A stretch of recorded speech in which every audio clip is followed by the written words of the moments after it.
The importance of mentorship goes traditional is top down, bottom up, side to side.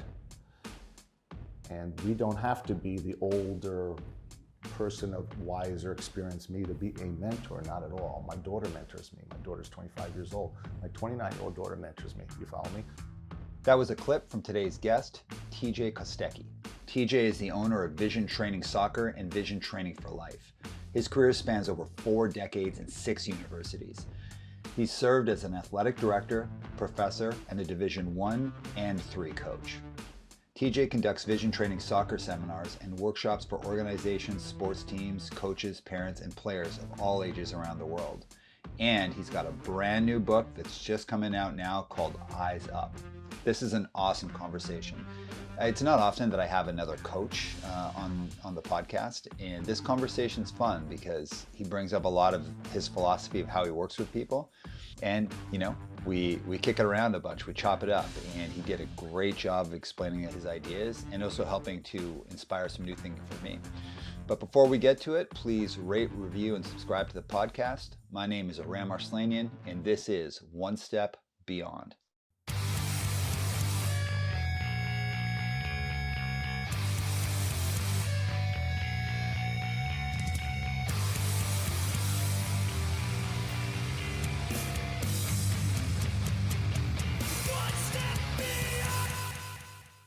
All right, everyone, welcome back. TJ, welcome to the show. Great to be here. Okay, so for the uninitiated, for those who don't know, who are you and what do you do? Who am I? I am a father, first of all. I am a coach, a teacher, a lifelong learner, motivational speaker. I'm a listener, leader, and a follower.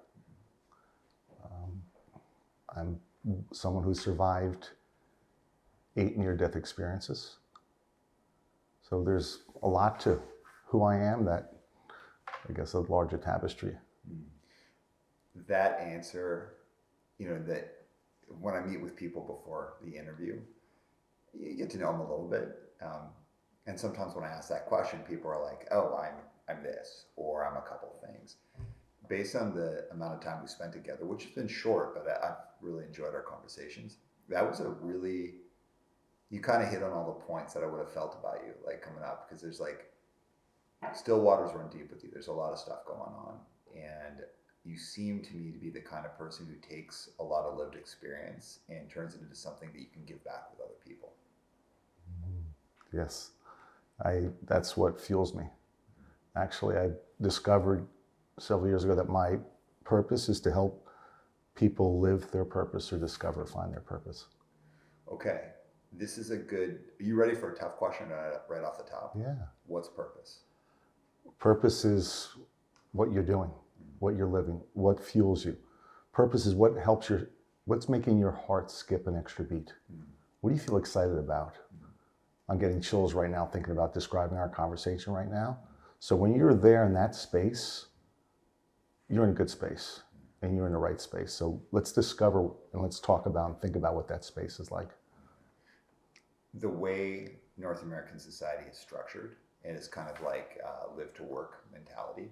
And I am speaking ultra broad strokes because I know there's all sorts of different kind of lived experiences, but like say kind of North America is a capitalistic society. I have no commentary on that about the good or the bad of it. It just is finding your purpose and living it a practical thing for people? Yes. Tell me about it. Absolutely. I think they both go hand in hand. Success in America, where capitalism is about success and collection, earning money, earning houses, travel, freedom, buying things, right? In terms of that's success, correct? One of the ideas are that success leads to happiness. No, that's backwards. Happiness leads to success. All research supports that. When you're happy and you're joyful and you're in a good place, you perform at your best. Yeah. And when you perform at your best, you become successful. Yeah. So those two things are deeply connected, absolutely deeply connected. So helping folks, reminding them that it's the purposeful part that really leads to these other things that are happening in your life is the essential part. How do we unlock that? How do we have a conversation, or how do you think about that and have your own conversation so that you're unlocking that potential that you have, or living it? Maybe you're living it and discovering it. And these other pieces, all of a sudden, they start happening because you're in a great place. Yeah. So this philosophy that you have, how did you come to this? My philosophy is life lived experience. It's a collection of reading, learning, praying, meditating, observing, failing, struggling, growing, succeeding. So it's a collection of so many things around. It's not just, I've read this book and it all of a sudden inspired me, or this event happened. It's a collection of living a life and being present and paying attention. Yeah. So you've got all these things that happen, and I want to get into a really in-depth conversation about that. But you've had all of these like lived experiences, and you've been able to take the pieces, almost like, let's say, Lego, put them together into something that essentially a way of thinking, a way of, and you're going to have to correct me on this, it's refreshing your lens. Is that correct? Mm-hmm. Refreshing your lens of like looking at the world so that you can identify and live your purpose, correct? Yes, that's one for sure, yeah. Okay, so that's like, I think I'm just kind of... Yes. How did you get from, here's a bunch of stuff that I've gone through, to, oh, I've actually come up with something. I've been able to build these things into something I can offer back to people. Was it a, hey, I'm going to do this and create this kind of way of thinking that I'm going to show? Or did you suddenly be like, oh, actually, I've kind of come up with this way of thinking that I want to share with people? Great question. So I have two businesses. I consult in a space of soccer training. I have a very unique soccer business with a partner called Vision Training Soccer. It's a salmon swimming upstream. It's an outlier way of training people in the soccer world that I've done for 4 decades. I've certified in our methodology coaches around the world and domestically, and then Vision Training for Life, which has been an offshoot. Vision Training for Life is the motivational leadership training, helping people discover and moving them their journey. And it's life training and leadership training. Vision Training Soccer began where we train players to scan the field. I don't know if you've ever watched soccer or sport in general. I grew up playing soccer too. Oh, you did? Yeah. Awesome. It's just community-based soccer. Cool. Yeah. Did any place on the field or in the goal? Where did you play? What position? That's when I was a little kid, man. I think I played like halfback or something. Halfback, yeah, cool. Halfback midfield. So you played in the center, so midfield. So midfielder has to have his or her head on a swivel, right? Makes sense? Because if not, then defenders come and steal the ball, or you don't see opportunities. Make sense? Well, and also, it's just a caveat, I sucked. I was not a good soccer player, but I loved it. I loved playing. Awesome. Yeah. Awesome. So vision training would have helped you. Vision training was the missing link. It is never too late. Okay. It is never too late. Okay. But that I would call up my whole team members and be like, I'm back. I can share stories about that. It isn't too late. I did a workshop in Ukraine, in Kiev, on vision training soccer, and with a club team. And there was a 39-year-old dude that played for Kiev Dynamo, like playing for the Yankees in soccer. After we finished the workshop, on the field session, I asked, how do you guys feel? And he had this like perplexed look, like this sad look. And I said, he goes, I loved it. I go, why you look so sad? He goes, I didn't realize I had another level to my game. I love that. I'm like, wow, you're 39, you're retired, and you're better? Like, wow, talk about validation. I'll get into the whole idea about like coaching and why I think it's so important at any point in your career. But so you've got these two businesses, and they're one is soccer-based vision training, then one is like life / kind of corporate or career. Mm-hmm. But then you're also now a Division I coach as well. Actually, now I'm Division III. So I was Division I for 20 years. Okay. Bart is Division III. So I've segues into Division III. Okay, mm-hmm. So you're running these two kind of connected businesses, and you're also a coach, mm-hmm. and you're also a father. Yes, and now a writer as well. Now a writer because you have a book coming out. Correct. So a lot of stuff to unpack there. Let's stick though around the vision training, because I know there's so much of it is tied into leadership. So why don't you unpack for us just what the general idea of the thinking or the philosophy is? Sure. So the philosophy is the 5 P's: perceive, process, plan, perform, and persist. The most important is perception. The wider, the brighter, the deeper your perception, your ability to gather, process a lot of information, plan, perform, and persist is the habit loop. When you're persistent about something, it becomes automatic. You don't have to think about it. The gentleman helping us here is Mike, right? How do I know Mike's name? What am I saying to remember Mike's name? I'm doing what? Repeating what? Mike, right? I've said Mike how many times? 12 times. Okay. So every time I've said Mike, the way our brain works, I remember his name. When you're persistent about being perceptive, refreshing your lens, rewiring your brain, eyes wide open, judge less, accept more, you gather information. Right. When we gather information, we're learning, right? And when we're learning, we become wiser. And when we become wiser, we're moving forward in life. So it's a very simple model. It's not rocket science here. It's just reminding yourself to be open and to listen and to gather information that's going to help you become a better version of yourself and to help others. Okay, so that's one. That's the vision training for life. Okay.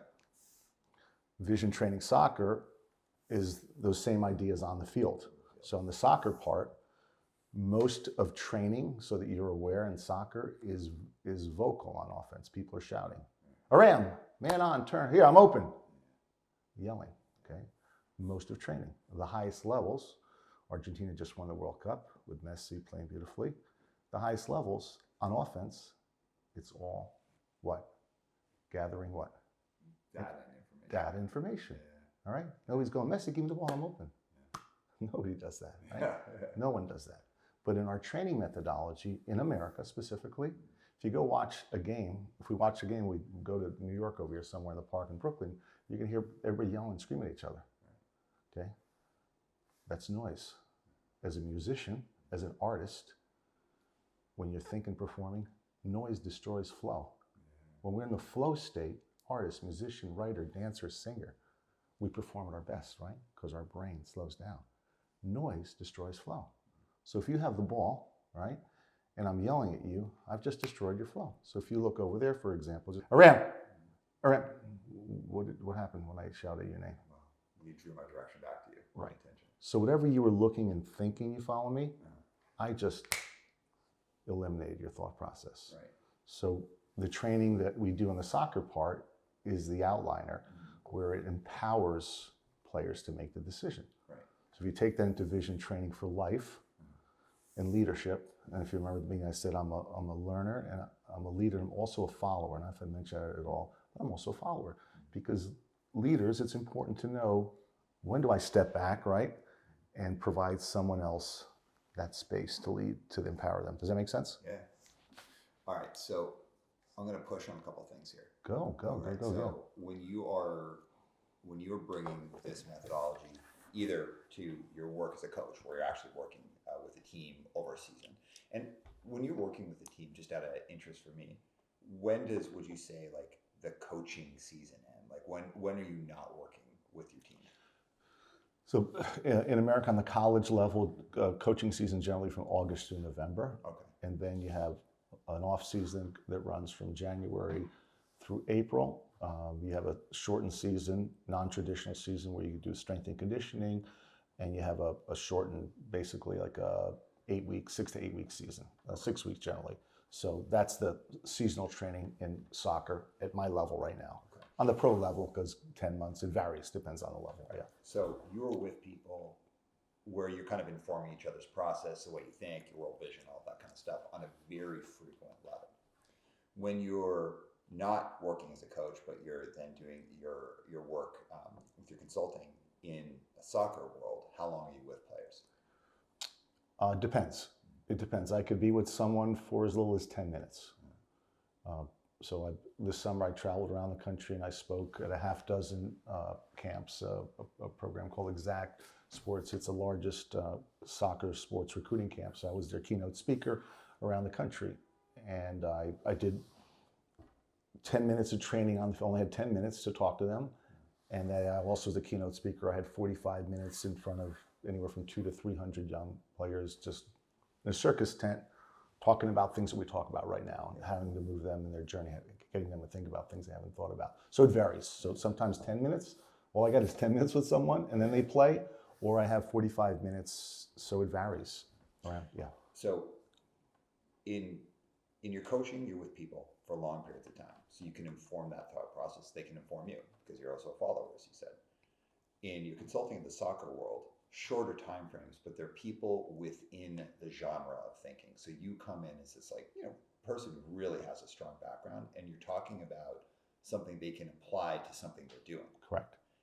What about when you go into the life realm or the corporate realm? And the reason I'm talking about this and what I'm interested in your take in is I see a lot of people who are experts in other fields bring their stuff into the corporate world, and they are able to talk, they are able to give people a good experience. Like they sit there, they're like, oh, that was such, I loved that person, or I loved what that person was talking about. Gone the next day.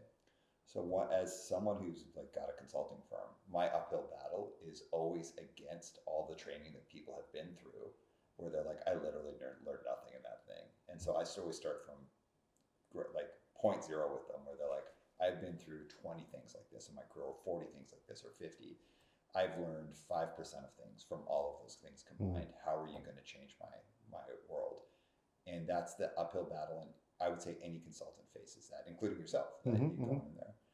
But you're talking about stuff that I think is like very philosophically compelling, like really, really interesting.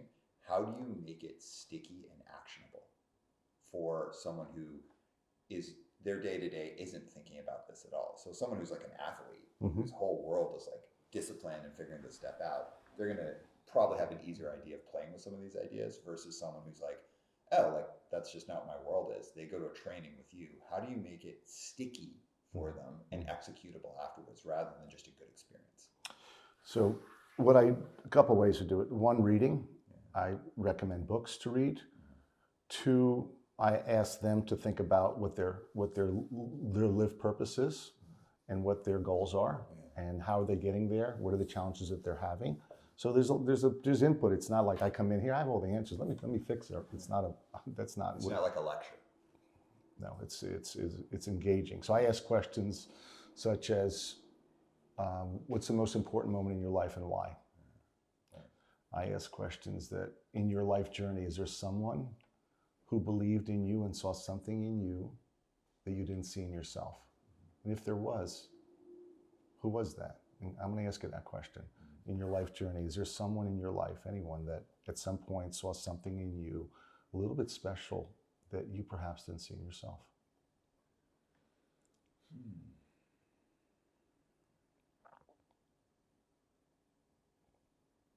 Yes, my friend Dave Larson.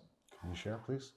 So Dave Larson is a friend of mine that lives in Seattle, and although him and I have very different career paths, every single thing I do is based off something I've seen him do in some way or the other.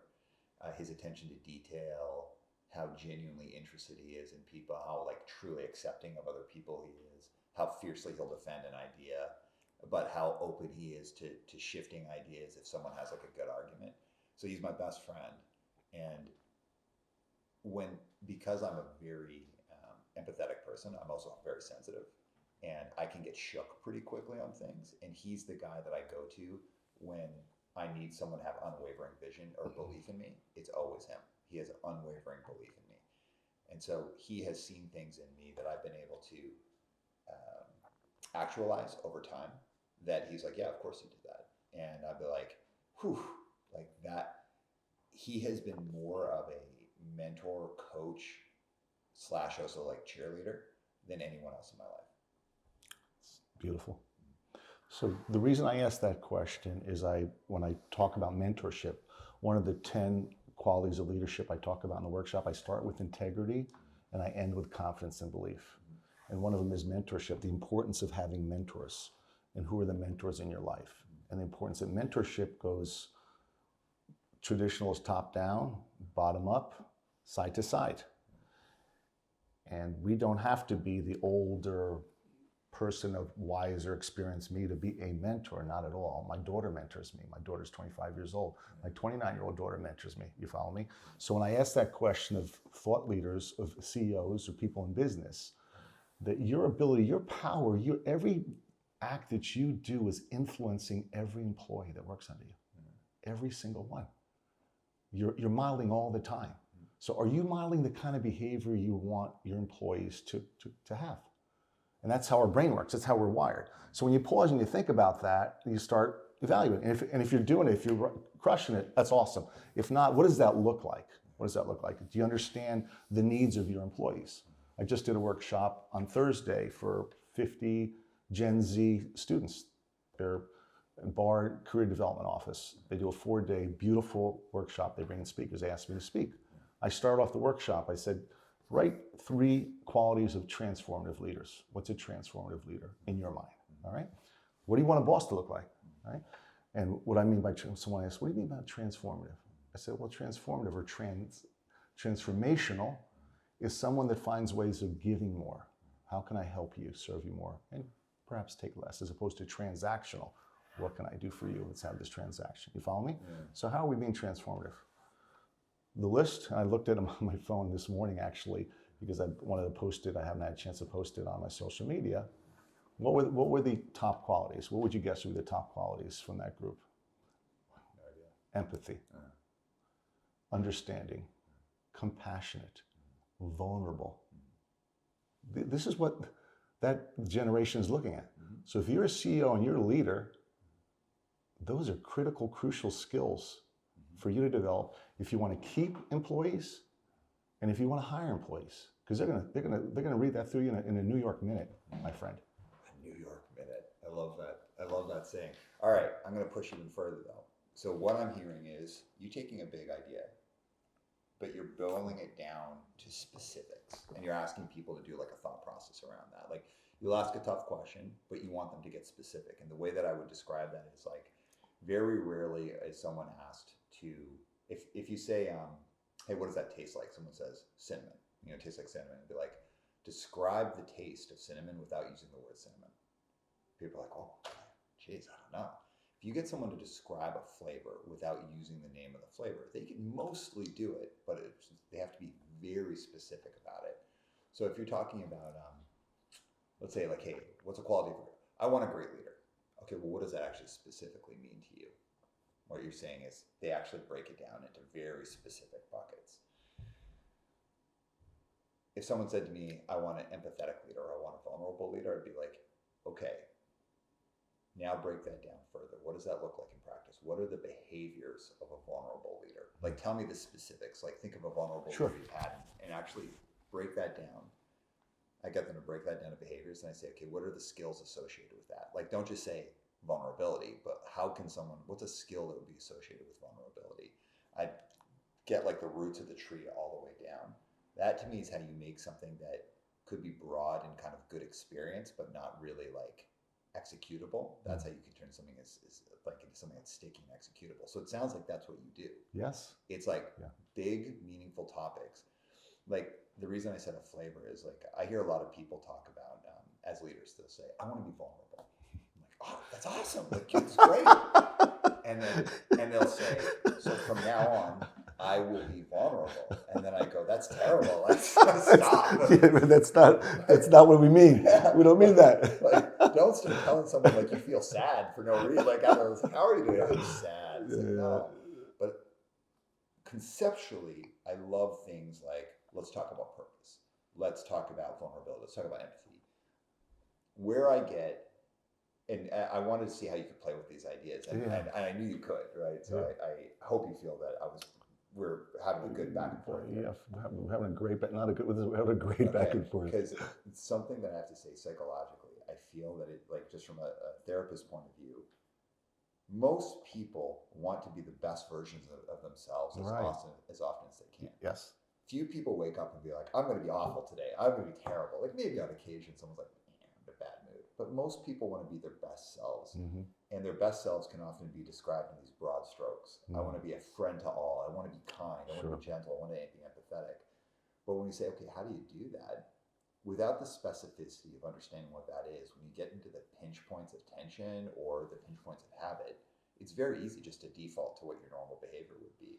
But when you have specificity like you're talking about, and you really dive deep into it, it helps you have more applicable, executable stuff that you do every day that over time can become a habit. And that's why I was pushing on it, because your ideas are compelling to me, and I want to see how you make it executable and sticky. Great. Can I give you an example of gratitude and happiness? Yeah. This fits really well, because it has to be sticky. It can't be just these ideas you throw against the wall and then they fall down off the wall. It's all about being sticky. Right. So one of the things I talk about in my space is that I haven't had a bad day in 8 years. Wow. I just said this at the CEO the other day, and I got from a student like, yesterday was a bad day for me. You haven't had one in 8 years? What is that all about, right? And like unpack that. And I said, I don't exaggerate, I don't make up stories, and I really haven't. And why? Because I choose to. And 9 years ago, I had a really bad day. I was unexpectedly divorced after being 22 plus years marriage, with 2 kids and in a seemingly great place. And then my world fell apart. And I'm in my apartment. It's below zero. And this is where my life has become after my career, my family, and where I was. It was an awful place. So how do you dig out of that? It was hard. My former wife balanced all the bills. She took care of all the bills too. I have alimony, I have child support.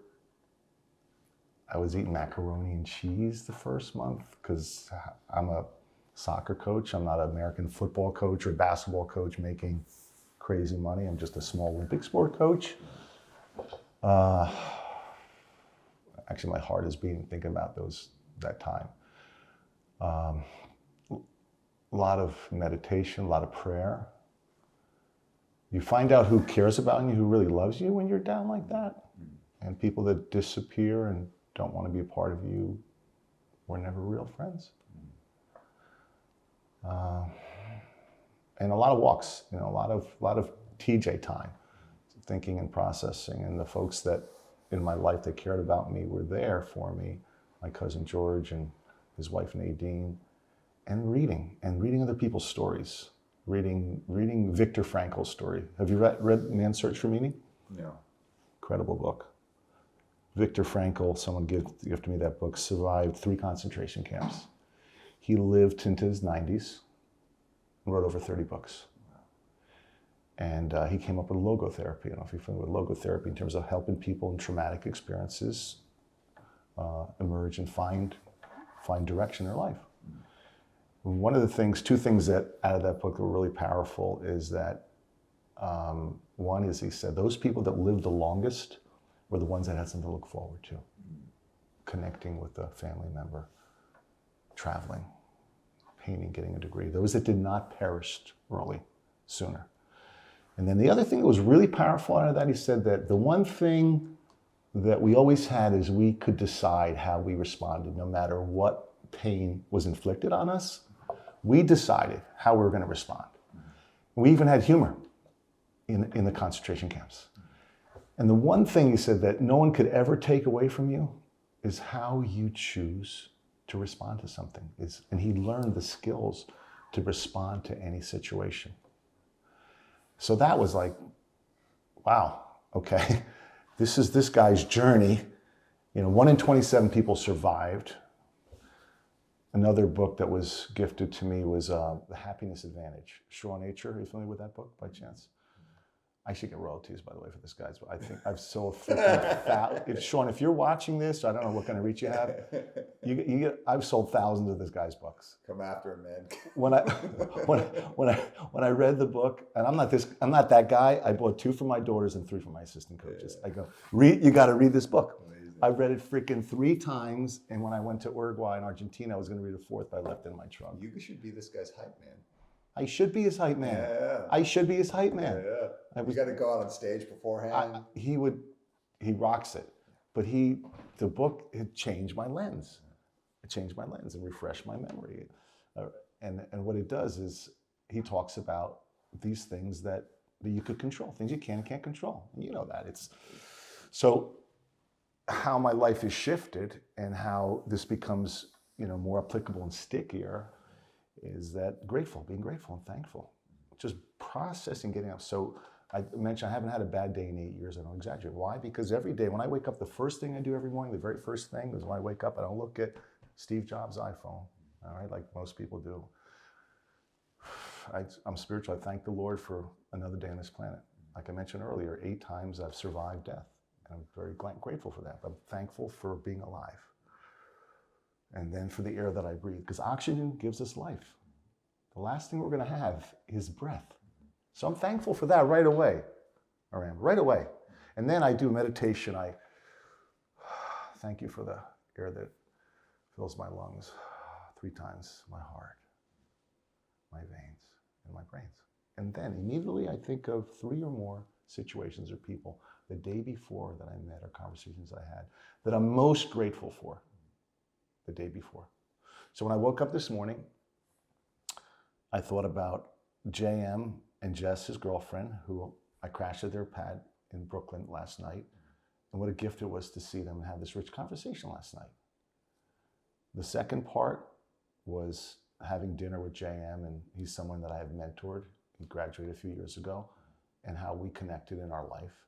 And the third was my daughter's 25th birthday, and what a wonderful experience and day that she had, right? So what kind of a day am I having today? A great day. A great day, a great day. I only have great days because I choose to have great days. I don't let the weather, my health, money or lack of, or something that someone said to me or beeped at me coming over here decide for me. I'm talking to JM on the car, on the speaker over here, coming here, this guy's beeping and turning a corner. And I go, oh man, I feel so bad for that guy that he's in such a rush. And JM starts laughing. He goes, that's you, TJ. He goes, other people would be pissed off at that person, but you're not. I go, no, because that person is trying to get somewhere, right? Does that make sense? Yeah. So what we put in our brain sticks. If we put in gratitude, happiness, confidence, it sticks. You put in fear, anxiety, anger, it sticks. Like Mike. Remember Mike's name. I want to remember his name because that's important. You follow me? Because people are important. When you decide and recognize and realize that you can control things and we have that power, we don't need someone else to do it, the world opens to you, man. It opens to you. So I did this with my students. So in my journey, all right? So I taught a philosophy of coaching class at LIU. It was Division I, almost 95% were Division I athletes. I had 3 future Olympic medalists, high-end type A athletes, all right? Really serious athletes. So I start every class with a grateful list. Come in class, tell me you're grateful for. Everybody just goes around, right? So I did that, and then at the end of the semester, people were happier. I said, I'm gonna make them do a grateful list. So next semester, I said, okay, 25% of your grade is every day, write 3 things you're grateful for, and 3 goals of the day. An academic goal, I have to study extra. An athletic goal, I'm gonna work out 10,000 steps. And a social goal. How are you gonna make the world a better place? Connecting with someone, picking up 10 pieces of paper, opening the door, finding a stranger, making a phone call to someone and thanking them for their mentorship or what they did. How are you gonna make it a little bit better? And how are you gonna be intentional? So I graded my students, so they were doing it. Did over 3 years, and I did a survey at the end of the year. Are you ready for this? 121 students. The class was very popular. We had an independent study. They asked me to teach a second one. I didn't have the time to do that, so I did an independent study that only met 3 times a semester. The class met every week. Are you tracking? Mm-hmm. So I said, I did this over 3 years. Happiness, where are you on the spectrum? Beginning at the end. Are you any happier after doing the survey, the journal, and the work? I'm thinking if 25% are happier, I'm down, right? 50%, are you ready? 83% of stressed Division I athletes were happier in freaking May than they were in January from doing this every day. Yeah. All right, I was like, are you kidding me, man? Yeah. Okay, I'm about to push hard. I'm with you 100%. I love the concepts. I love the idea. I wholeheartedly agree. I'm not a person of faith. I'm not critical of people who are people of faith. I think one of the things that religion can do in its best format is give people a structure to hang the challenges of life on and make sense of, and have like a more of a hopeful, positive, like community service based outcome in its best format. However, the challenges of being a human being on the planet is that everyone is different. Some people just have strange paths that go down. They get in positions of power. That power then becomes corrupt. Organization systems become corrupt. I think engaging in religion is a challenging task to keep it in that form of just like, how do you get the really good stuff out of it? And I think it's again, I'm not a person of faith at all. I'm not critical of other people at all about doing it, but I also understand why so many people are like, oh, that's not for me. The concepts that you're talking about, certainly, while not religious, I'd say are some kind of like the altruistic and like positive thinking and healthy thinking aspects that one would or could get from like religion back either in the olden days, or if you're exposed to like the right kinds of mentors. But again, you're in a space where you're doing it in a class. So in one situation, you're meeting with people 3 times in a semester. The other one, you're meeting with people once a week. It's part of their grade. It's part of your mentorship and your teaching and being with them. Awesome. I'm surprised. Like 83% doesn't surprise me at all. I think that's amazing that people were happy. It does, or it doesn't surprise you? It doesn't surprise me. Okay. And it doesn't surprise me because it's any discipline that you're a part of that has, like, if you're in a discipline of hitting yourself in the head with a shoe every day, it's a type of discipline, and it's gonna have an outcome, and it will be negative. But if you are in the discipline of all the things you just talked about, and you're doing it, and there's a structure that supports that, it's absolutely gonna have positive outcomes. Let's get out of that, because you're talking about people who are privileged enough to be going to university. You're talking Division I athletes. We're talking about they have access to someone who is a really experienced mentor who's learning along with them and figuring it out. Let's bring it back to just your average person, or even people who are living in really challenging scenarios, like where they don't have the ability, either for monetary reasons or life reasons, to access someone like that, or to be in that kind of really structured situation. How do we take the results that you're talking about and make it portable to other situations without just being well-wishers? Well, that's a great question. I don't have that. I don't have that answer for you right now. I wish I could say I have that answer. How we can take that and scale it to the masses. My response right now would be to try to figure out how to do that. I don't have that mechanism. One of my own personal challenges is scaling things in general. When I work with groups, it works for that group and I can help that group go, but how do I scale me, right? Now what's starting to happen in my universe is I'm becoming scaled with a book, being hired to speak in different places. So this is happening now as a result of the work I do.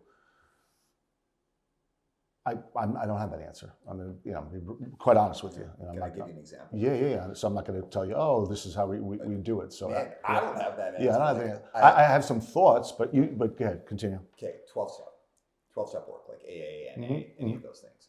That to me is like an infinitely scalable idea, because it's very simple, it's very practical. It's accessible by most people from all sorts of different backgrounds and identities. And if done correctly, which it in many cases is, and there's some cases where it's not, 12-step is an ultimately accessible way of engaging in something that can improve your life. And it's very simple, it's very well done. However, something that kind of, and someone listen to this, and for the people who are uninformed, because I'm just as a sticking point, when people are like, oh, it's a religious thing, it's like, no, it's not. There are, and it initially had that aspect to it, but like, no, it's like there's all sorts of different groups. There's Buddhist groups, there's all sorts of different approaches to it, different identities. Like, I believe it's one of the most interesting, ultimately scalable ways of looking at what I'd say is like self-empowerment around healthy choices and healthy living that costs nothing. Anyone can go, and it can be done anywhere. That's one of the few ones where I think it's like, oh, that was well done. Like totally captured, like lightning in a bottle. how do we take other things and make it scalable like that are valuable? Well, why can't we do the same thing with vision training for life? Why can't we do that? Why can't that happen? So when for my journeys, I say I'm spiritual. I also, every morning I read about Buddha. I have 1,325 Buddhist ways to be happy. So I'll talk about the universe. So when I do space and workshops, I said, for me, I'm spiritual. The universe, be grateful. You don't have to attach a specific religion to the gratefulness. You follow me? Totally. It's just, that's my way of finding a part of gratitude. But why can't vision training? Why can't we take these same ideas and make it scalable to everyone? I don't know. That's absolutely possible. Yeah, you don't need to be going to a college and paying these fees, or hiring me to do a workshop for you. Or I mean, certainly these ideas will be in the book, but there's no reason why that can't be done in that capacity. All right. I'm going to give you kind of a sideways idea that I have that I think might apply. Go. So there's this record label called Trust Records. Shout out to Joe and Matt. Joe, the friend of the show. Their record label essentially is about finding old punk records that are iconic, where like these records came out in the 70s or the 80s or even the 90s, when the people who wrote these records were like 18. And they were basically taken advantage of by these terrible record contracts, and like we're talking about like records by like a band called like Bad Brains. Okay. Ever heard Bad Brains? I've not. They're like, and there's a bit of a debate here of whether or not they were the first, because there's also a great band called Death, who might have been. It depends what side of the coin you flip, but let's just say Death was like the first African American punk band. Okay. And Bad Brains would be the first African American hardcore band. Mm. Right? And they were originally from DC, then they were based in New York, and like their influence is like phenomenal. Wow. However, bad record deal after bad record deal after bad record deal of this like ultra iconic band. Trust Records, essentially, they started this record label to buy old back catalogs, repackage, basically like repurpose these iconic records, make them accessible to everybody while also respecting the history. But their whole end game is, we're going to get as many records as we can within this time frame, and then we're going to give it to a museum. And we're going to give this collection of music that we have basically put back into the world, that's also governed by the artists, where they have fair deals and all the right things are happening, and then we're going to give it to a museum, because we're finite. We're not infinite people. Like the scene, hopefully, could be finite, but the whole idea is, that to me is something that's scalable. Like punk and hardcore has changed my life for sure, changed the lives of many people. And it's one of the things that does that. But it also could be this little thing, like it used to be like, oh, you're one of 1,000 people who got that record. And maybe you have a tape of a tape of tape of that record. Now it's taking that record where there was 1,000 made, it's bringing it up to scale, making it accessible to everyone, making sure the artists get paid, with the idea that this is going to go to the Smithsonian. I think around ways of thinking, philosophies. And I think someone who comes up with a great way of coaching or mentoring should make money off of that. Like, I think it's great that you're doing that. I mean, it's what I do. I have my own philosophy and way that I work. And you're a finite being. And what you're talking about can help so many people. So using Trust Records, sorry, there's a long way of getting to this. Using Trust Records is kind of like, it's an interesting idea of what they're doing. Is your book that you're doing kind of like a step in that direction? Yes. Okay, so tell us about the book. It's a giant step in that direction. Okay. Yeah, that's the stickiness. The book is about the stickiness. So the book is dropping actually today. Synchronicity, the power of synchronicity. It's the first draft is dropping today. And what's the name of the book? The book is Eyes Up. That's the title of the book. It'll be in Amazon pre-orders in the next several months. Matt Holt Publishing Company. Matt Holt is a publisher, incredible dude that somehow the universe put us all together. He was a publisher for 27 years, published 10,000 titles, left this company, said, I want to do my own thing. I want to publish books that I care about, like things that I care about. Yeah. So my co-author was agent. He's her favorite agent. She gave him the book. Right away, he's like, I want to meet this dude. And I'm like, why are you interested in the book? He goes, well, I want something that's different, unique. I want the person to be an innovator. I want it to be something that's going to fit a space in learning that we haven't fit, and I want it to help everyone, and I want the person to be likable, someone that I like. Like, okay, so we have this, and he goes, you check all these boxes. So we started writing. My co-author and I started writing the book. The book is essentially how to shift your perspective, subtle shifts in perspective, discovering your full potential, and making meaningful connections. And I take 7 of the lessons of leadership and I do a deep dive through the lens of a soccer coach. So the metaphor is a soccer coach's story. So I talk about vision training soccer, how it's an outlier, and vision training for life, how the two marry back and forth. Vision training soccer, for those that are not soccer people, is a super outlier. And the way I describe it, you played as a kid, but let's say you knew nothing about soccer. I would describe it. You know, do you like soup? I love soup. Okay, what's your favorite soup? It's a little bland, but I love tomato soup. Okay, I love tomato soup too. Croutons or no croutons? Depends on the day. Okay, so I'm not a crouton guy, but yeah, depends if you need a little bit more. So imagine that you and the whole world eats their soup with a fork, and it's normal.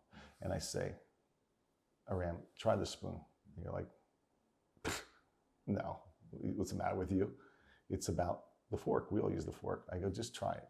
You know, so part of folks are going to go, you know, we're talking about growth fixed mindset.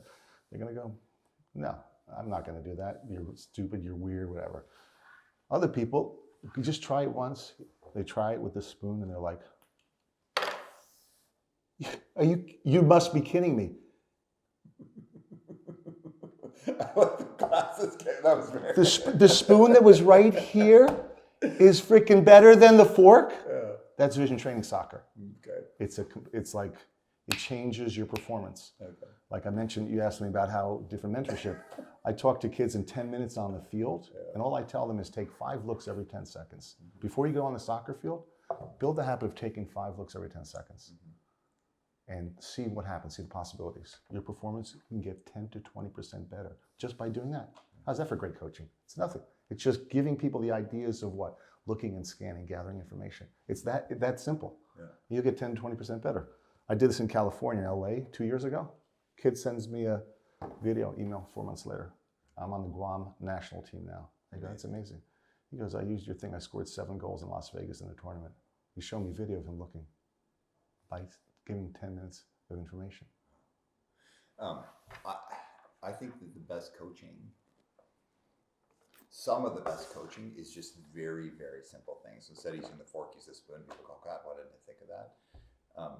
So that taking 5 looks in every 10 seconds, it's like a great, very, very executable, really simple idea that's easy to remember that would, like I can understand why that would really dramatically improve your playing. So stuff like that until you get to more complex problems. So that's where more complex coaching is. Yep. But simplicity of coaching and simplicity of ideas so they're executable and again sticky, which is like my main thing is like how do you be sticky and be how do you be of service to someone more than just giving them a good experience in a conversation is ultra important to me. So I love that. Now the book, tell us more about the book because I find your ideas like so compelling and so interesting that I want more people to be able to have access to them. And there's only one you, where this book then gives them more access. So tell us more about the book. So the book, I do a deep dive in 7 qualities from my lens of being transformative. I mentioned to you about the workshop I just did, and I asked at the beginning of the workshop, what are the qualities of a transformative leader? And I share that with you. There was vulnerability, grit. When I did a workshop in Oregon about 4 years ago, they came up with 37 different qualities of transformative leaders. So I do a deep dive in 7. I start with integrity and I end with confidence and belief. And I talk about positivity, gratitude, selflessness, innovation, perception, about believing in ideas and growing the ideas, even if other people don't listen to you or don't believe in it. I talk about the Fosbury flop. Are you familiar with Dick Fosbury? Yeah. Are you familiar with high jumping? Yeah. High jumping. Do you know how they high jump, which way they high jump when they jump over? They go up and kind of like their stomachs are above the bar. Is that correct? Like they twist over like that? And they twist over, I don't know if you know, they twist over backwards. Oh, they twist over backwards, not. not frontward. So their stomach would be facing up from the bar. Yes. The bar would be at their Correct. back. And you've probably seen that, right? When you say, Yeah. So that's called the Fosbury flop. Okay. So everybody, that's how they jump over. Kind of bizarre, isn't it? To jump over backwards, right? You'd think you jump over straddle, right? Yeah. Right? Yeah. Like just the way that I just tried to explain it initially was how I thought that they would go stomach down, but it's back down. Right. Yeah. So in the 60s, everybody jumped the way you thought. Okay. Okay. And there was this 15-year-old kid in Oregon named Dick Fosbury who loved to jump. He was a high jumper, was a high school high jumper. And the minimum to make the state tournament was 5 feet. And he couldn't do it. He was like 4'11", whatever. Finally, he's in a meet and he can't do it. And he's like, damn, I'm gonna do it a little different way. I'm gonna go backwards. I'm gonna try, because it doesn't work. Cleared it easy. Cleared 5'10" that meet. Okay. Senior year, Oregon High School state champion going backwards. Nobody in the country is doing it. He's the only guy doing it backwards. Right? Goes to Oregon State on a scholarship. What do you think the coach tries to do when he shows up at Oregon State? To do it the other way. Yeah. Why? Probably because he was like, this is the way that it's done, and you can still be successful if you do it this old way. Yeah. What you're doing is like some kind of weird habit that you've developed, which is fine, but if you do it this way, I'm going to help you be successful. Can you imagine if we innovated like that? Well, that's really dumb the way you do that. Imagine if we took products and ideas and said that to people. What would we? But we do that. We do that. Yeah. We, maybe less now. maybe less now, but we still do that. Yeah, totally. Okay, we still do that, right? So, what happened to his performance? It went down. It went down. Yeah. So coach is like, okay, good, go back your way, right? Go back your way. In 1968, Well, I'm just going to pause on. Yeah. So, but the coach did say, go back your way. go back. Eventually, the coach said, So the student taught the teacher. student taught the teacher. Okay. Eventually, the student taught the teacher. Right. Mentorship. Remember, talking about mentorship is bottom up as well. And as a mentor, as a leader, and I mentioned about I'm a leader and a follower, a listener, life learner, right? So as we follow, we listen, learn. So eventually, and we make mistakes, always, and admitting that, yeah, let me learn from this. So in 1968, Dick Fosbury jumped 7 feet 4 1/4 inches, won the gold medal at the 68 Olympics in Mexico City. Now, everyone in the world jumps the way Dick Fosbury jumps, the way a 15-year-old boy decided to jump, okay, because he was innovative. So I start with that, and I talk about that, and about innovation, and about believing in ideas, and making sure that you allow ideas to emerge and grow. All right. So you've got this book coming out. The idea of scalable ideas. Can I give you a little bit of my philosophy? Yes. So like in the idea of keeping things simple, I can't stand generalities when people talk about stuff. And I shouldn't say I can't stand. I can totally stand it, but You need more. Yeah. I'm compelled to ask questions. Correct. And to push on things. And the way that I started really honing my coaching practice was I was asked to speak at this conference of HR leaders in Canada, and within a certain industry. And the people there were wonderful, super smart, amazing people. So this is not a critique of anyone there because they were the best. And they were totally willing to like play along with me. They wanted me to speak about authentic leadership. And they said, hey, and and I would imagine this is the same in athletic coaching as it is, as you would see in your consulting work. There's trends, and there's thought trends, right? And training trends. And sometimes those trends are really good and useful and meaningful. And sometimes they come from a good place, but they're largely meaningless. And so authentic leadership was one of these ones. And I was asked to speak about authentic leadership, and usually I would have said no. But the person who asked me was someone that I really liked. And I was like, okay, but you have to let me do it my way. And she was like, absolutely, whatever you want to do. And so basically I was like, okay, I'm not going to give a speech today about authentic leadership because I don't know what that is. And so all these people are expecting me to talk about it. And I said, instead, I want you to tell me what authentic leadership is. So I'm going to split you into groups, and I'm going to give you 3 sentences, and I want you to define authentic leadership for me. What does it mean? And nobody in the room could do it. They're like, I don't know what it means. Oh my goodness. And people are like, well, being yourself. And I was like, okay, so what happens if yourself is mean and a jerk? What if you grew up in like a yelling family? I grew up in a yelling family, right? So it's like, you love each other, but you get your point across by yelling. Yes, very familiar with that. What if you grew up in a yelling family? So you're telling me to be myself.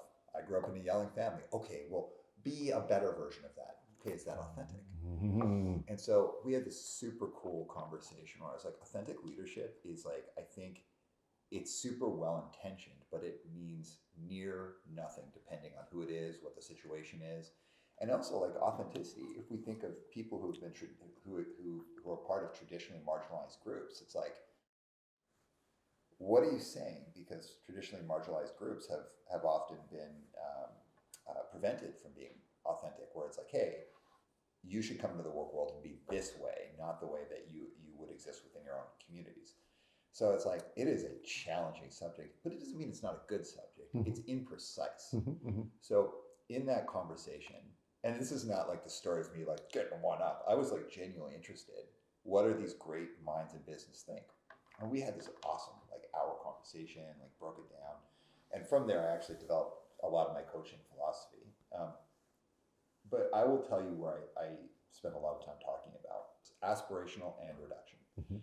So, when people talk about company culture, mm-hmm. and people use this line that drives me totally crazy. And when they say it, it comes from such a good place. It's like, culture eats strategy for lunch. And it's like, oh, it's so powerful. It's like, yeah, but what does either one of those words mean? And as soon as you ask 3 questions, people are like, ooh, I don't know. They're well-intentioned things, but mean relatively little. And I'd say a lot of people who are in any kind of job where people start talking about culture, they start rolling their eyes instantly, like, oh my God. Because when you talk about culture, you're well-intentioned, but when you're talking about things need to be executed on, mm-hmm. we're losing money. We've got a forecast we're trying to hit. Like our product is late. All that goes out the window. So this is the way that I talk about it. Culture is aspirational. You pick a culture, and you don't just talk about like, we're going to be kind. Well, what does kindness actually look like? Give me some examples, like really tangible examples where people have operated in a kind way within this business. And I want you to be specific. Mm-hmm. Okay, what were the skills associated with that? So I break it all the way down to like, what are the skills we need to train everyone on? If we're going to say, I want this to be a cultural tenet of the company, I want examples where that's happened. Then what were the skills associated with that? Like listening is an example, or being able to manage your physical presence. If you're upset, but you want to be kind, and you're like, how do you relax yourself? Beautiful, right? Beautiful. So let's get into those skills specifically. Then we bring it back to the tenet, like this is what I want it to be. The whole thing, I believe, with a lot of change is what is the aspirational state? And then how do we build the skills so that we can be that more often than we're not? Mm-hmm. So I think someone has a successful company culture is if they're living those tenets 70% of the time while respecting 30% of the time, mm-hmm. a lot of wild stuff is going to happen. Mm-hmm. Mm-hmm. But so you're being successful. It doesn't mean you're being A+ level successful, because those would be higher percentages. But like the better you get at it, mm-hmm. you're still going to be, the better you get at executing on your aspiration, the more successful your culture is going to be. But to kind of be like, from this point forward, we're a kind company, or we're an inclusive company. It's like, really, you think that you're never going to hire someone that doesn't have some kind of sexist or racist thinking? Of course you will. Mm-hmm. Like, rather than just pretending that that's not true, why don't you say, there probably will be a time when some people kind of get into the company where they have ideas that we find wrong, that we disagree with. Mm-hmm. So how do we as a company aspire to be this way while realizing the practicality of what could happen? So the aspirational side is there. The reduction side is the other. So from the addiction mindset, if I'm working with someone who lives with addiction, it's impractical to say, hey, you've met me one time. You're never going to do drugs again. No, that's like crazy. And maybe someone wants to do drugs. Maybe they like doing drugs. And the more they're just looking for moderation, mm-hmm. and they're trying to figure out how to balance their life. Like a therapist shouldn't go into a situation and be like, well, I'm going to tell you what to do. So I would operate always on this idea of you want to have a reduction in frequency, duration, and impact. And sometimes you could just be working one of those or all 3 of those in conjunction. If you're working on all 3 in conjunction, you'd be saying, whatever it is going to happen less often. Mm-hmm. But when it happens, you start thinking about duration. So when it does happen inevitably, I just want it to happen for a shorter period of time. I want to catch it quicker. Mm-hmm. And when that happens, I want that shorter, ever increasingly shorter period of time when it does happen, that the impact that it has on myself and others to be less. Mm. So if you're thinking about something, and I'm just using culture as an example, Mm-hmm. where we're aspiring to be something more often than we're not. Mm-hmm. And let's say we are successful 70% of the time. Mm-hmm. The 30% of the time, we want that percentage to go down more and more because it's happening less often. But when it does happen, as it inevitably will, people have life stuff that comes up. Sometimes people get into arguments at work and yell at each other. Sure. Sometimes cultures become a little toxic or a lot toxic. But if you're good at this, it could just be, okay, it is happening. How do we shorten the time? Do we have the skills, abilities, like everything tied in to make it shorter? And then, because we're better at those things, by nature, the impact should be less. But are we also skilled at making sure the impact is less? Are we checking in with people? Are we having the right conversations? Being in this space where humans are humans, life is difficult. Like you're talking about a really challenging situation 8 years ago. I went through something very similar, like just a few years ago. It just really messes with you. How do I aspire to be the best boss that I can be in this challenging situation while recognizing I'm going to have crappy behaviors and just making them show up less often when they're happening, for them to be shorter, and then the impact to be less. So that's like the philosophy that I play in, that I think it's adjoining to what you're talking about, I think. Very, very much so. Very, very much so. And recognize, I love the 70-30, how you put that. I'm thinking about my own team. I'm thinking about work culture. There's also forgiving, being able to forgive people, right? Saying that we're imperfect, right? This is what we're striving for, and this is what we want to be at. One of the ways that we get to it on my team in the culture we build is through our ethos, right? Company ethos. So we have a team ethos that how do we live those ethos? How do we strive to, I'll use that 70% number or higher. So before every practice, we do a shout out. Before every practice, we circle up, we do a gratitude. And I would say, for example, before we do anything, warming up. Aram, thank you for helping me with my bio last night. I appreciate that. Mike, thanks for driving to Walmart. I needed to get some shaving cream. So just shout out. So right away, our gratitude, our thankfulness, appreciation is up. All right. And then our team has identified 4 ethos: community, heart, right, which is very important, vision, and integrity. That's our team ethos. From reading, from doing book readings. Like, this is what we believe in, these 4 things. So we take one, let's say integrity, for example. And integrity is striving to do the right thing. You follow me? Not being perfect, but striving to do the right thing. And beginning of the week, I select 4 players or manager. And I tell them, okay, around Monday, you're going to have integrity. Tuesday, Serena, our manager, Wednesday, and Friday. After we do the shout out, Aram, you step in. I want you to share an example of integrity that we can learn from. So how we're living our ethos. You follow me? So we do it on Monday, and nobody knows, only you know that you're going to step up and you're going to talk about it. Or you could read a passage or use an example. And Dino, after training the other day, we all left. Dino was on the other side picking up the trash and putting stuff away because we left this space and we want to make sure the space looks good because this is our home, right?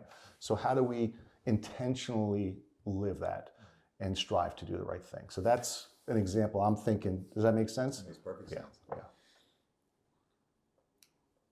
Why all this stuff is so compelling to me is I bring a lot of things back to the punk scene where there's a lot of important ideas. I mean, punk hardcore changed my life. It's the reason why I'm vegan. My parents were very liberal already, but punk really opened my eyes to a lot more liberal thinking. And I don't want to say right or wrong. Everyone's different. It's just the way I choose to live my life. Sure. But one of the things that I think about punk has always been interesting is really, really important ideas with kind of the group assumption we all play on the same playing field. We're all good people, we're part of the scene, so we're all good people.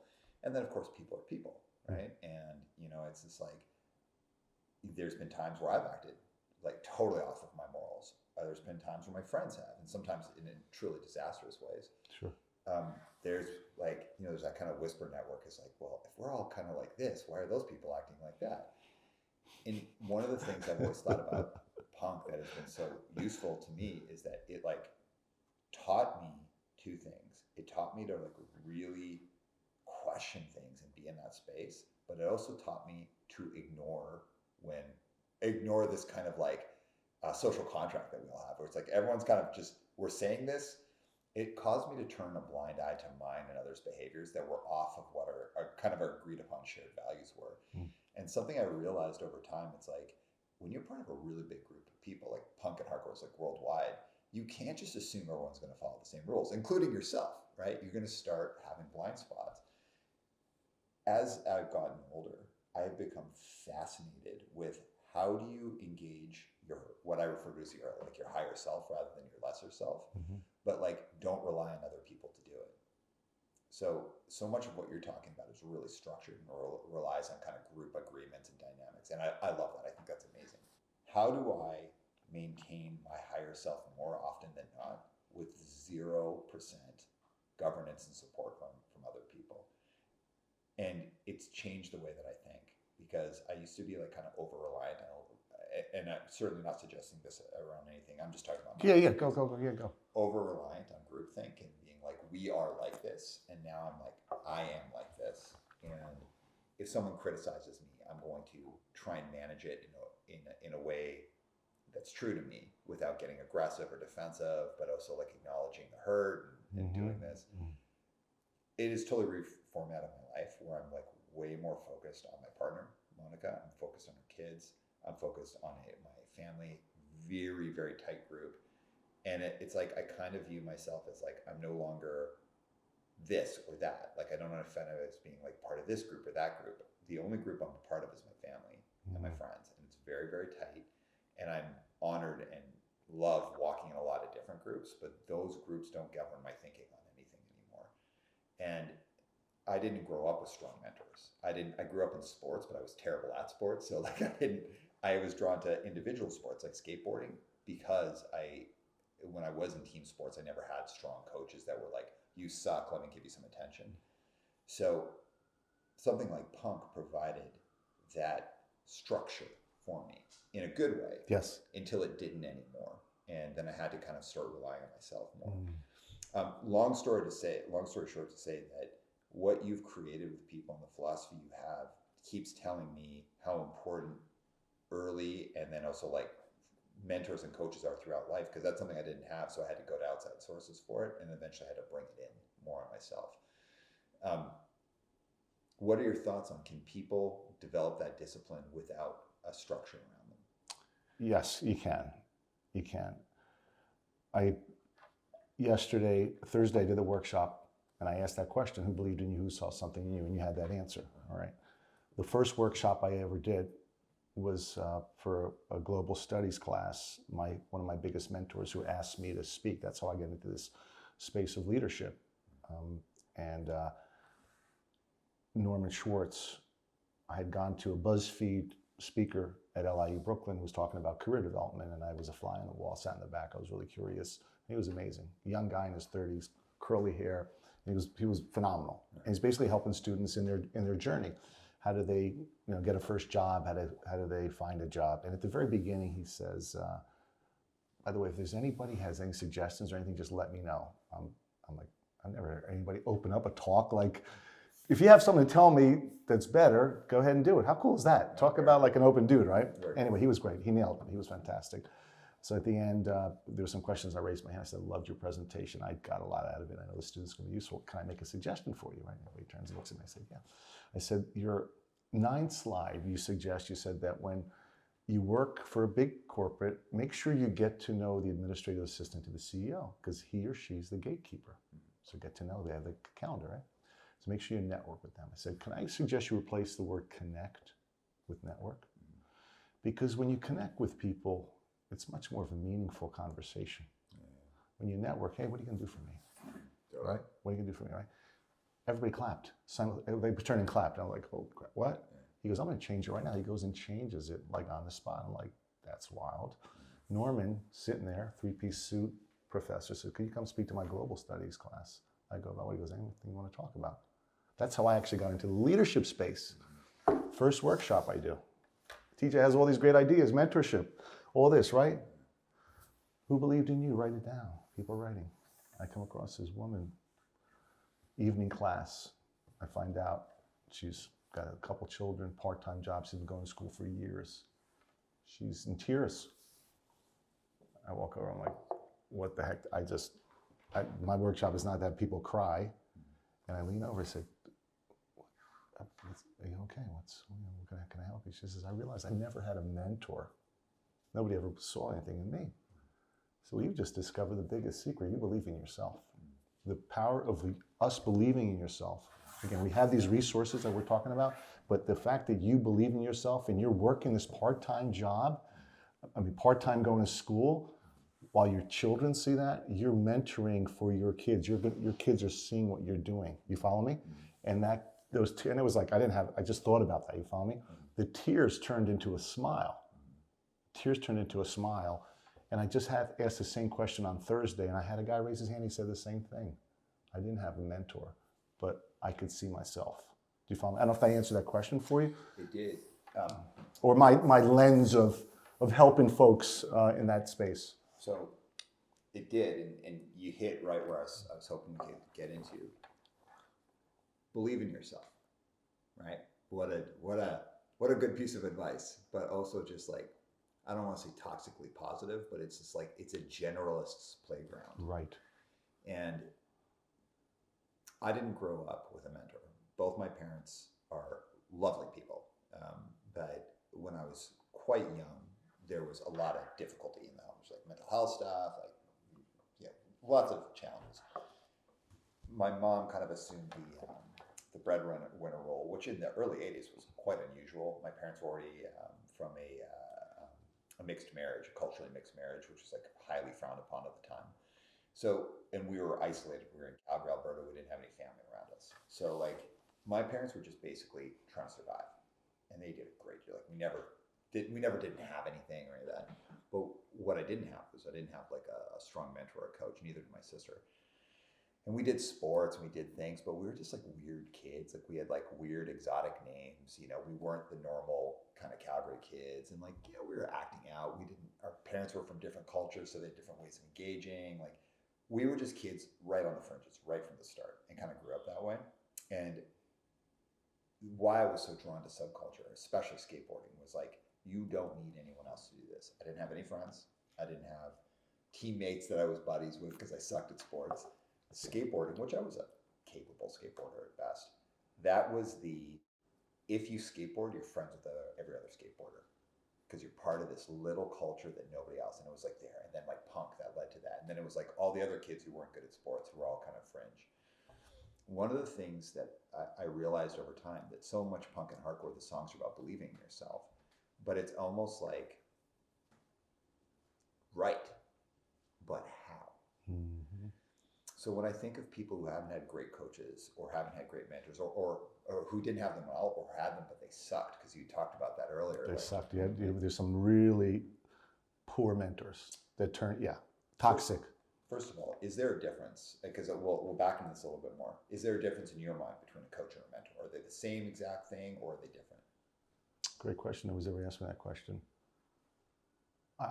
My gut reaction, a mentor I see in a higher place. A coach, I think of coaches and there's different categories. If you're a mentor, I feel that if you're going to call yourself a mentor, you're already recognizing the importance and the value of who you are. I mean, that's just my knee-jerk comment to that. Nobody's ever asked me that. It's a great question.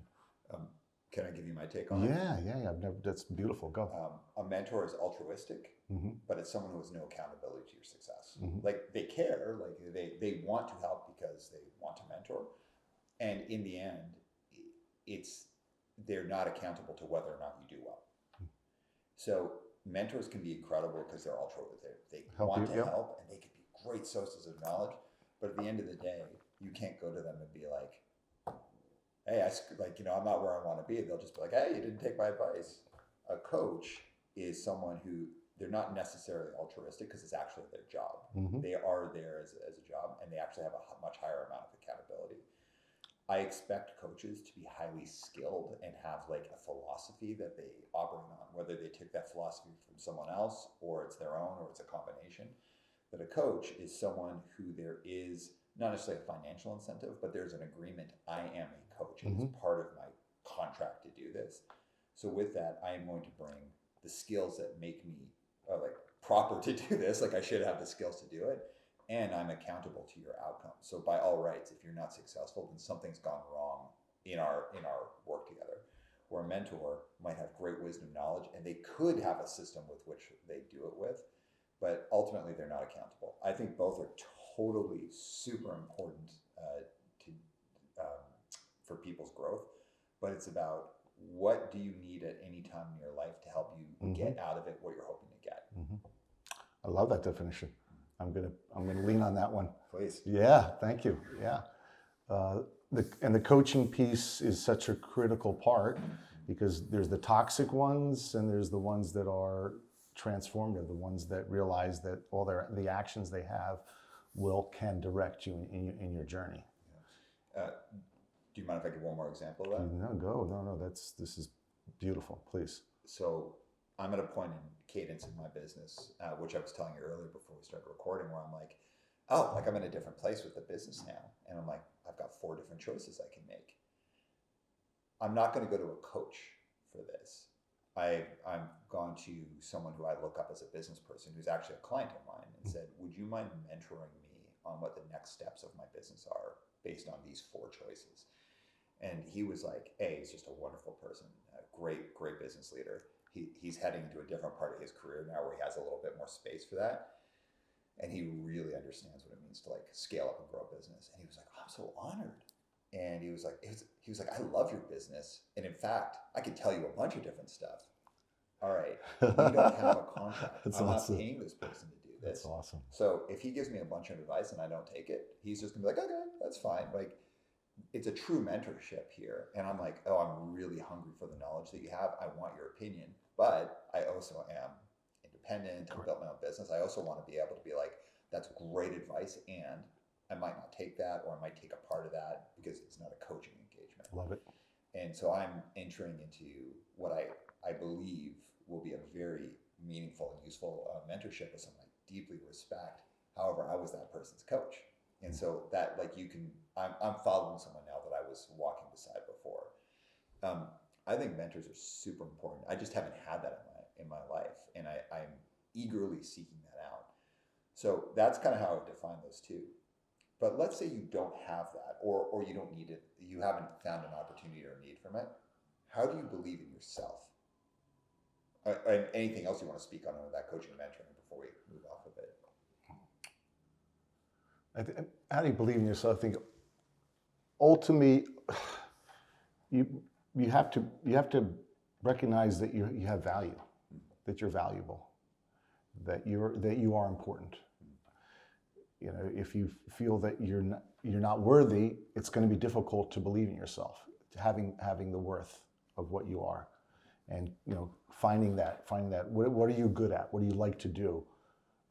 I am good at this. I feel good at this. Brings me joy, right? So I think that's the starting point of believing in yourself. Is I believe in. I like to teach people how to dance. I like to dance myself. Whatever that is that you feel that you're good at, or that brings you purpose and meaning. Does that make sense? Mm-hmm. I think that's the starting point. And then it's starting to do the work. It's starting to realize that you're gonna make mistakes. You're not necessarily gonna go up here. We talked, I think, maybe off camera, that rhythm of life and rhythm of success is this way. I'm doing 2 businesses now. I'm doing consulting. It's going pretty well. I'm getting paid handsomely, which I couldn't believe. I had a failed business. I started importing non-alcoholic wine from Australia 35 years ago. It made sense. It sounded good at the time. It was the craze of athleticism, and I was undercapitalized. I lost money. It was not a good decision. So I could have said, oh man, I'm not good. Now I don't believe in myself, but I kept on going because I learned skills from that struggle. Do you follow me? Yeah. So learning what you just described to me, which is that, you're a little bit different. You had names for yourselves. You didn't have the right coaches and leaders, right, growing up. So you went to a sport that was an individual sport, which is common, by the way, what you're experiencing. It's not uncommon. But through this experience, you found community, you found punk rock and hard rock, and that was a community of similar people, and you became good at it. I would argue you're probably great at it.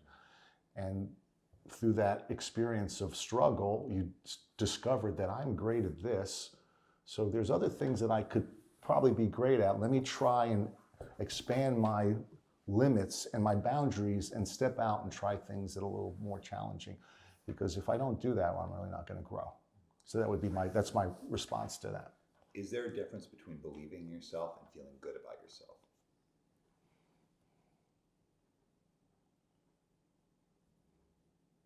Is there a difference between believing in yourself and feeling good about yourself? I think there's a lot of connection between the two. I think there's a lot of connection. When you believe in yourself, there's a feeling with that. When you feel good about yourself, you could start believing. You could move you closer to believing. I think if you believe in yourself, the feeling part is already attached to that. If you feel good about yourself, then you could start believing more and more. That would be my response. But you view them as different things. Not necessarily. Not necessarily. I've never had that question asked. They could be combined. Please share.